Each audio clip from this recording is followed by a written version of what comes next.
uge med skulder-nakkeøvelse. Rigtig ofte der tror folk, at de skal føre skulderbladen tilbage, når de har spændte muskler. Det skal de jo i en vis grad, men udgangsstillingen er faktisk, at man har en lige bredde her over forsiden og over ryggen.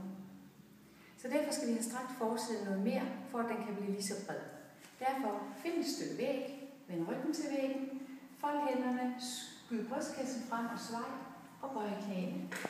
Gå et skridt tilbage og læg højre skulder ind til væggen, baghovedet, venstre skulder og gå et halvt skridt frem.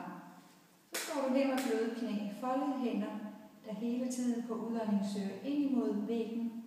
Kæbeled og tunge er afspændte. Mærk det på naturlig indånding, naturlig udånding. Bliv der, så længe du synes, det er behageligt. Når du vil ud af stillingen, bøj armene, slip hænderne, gå et skridt tilbage. Skub dig op ad væggen, stil dig fri og mærk virkningen. God fornøjelse.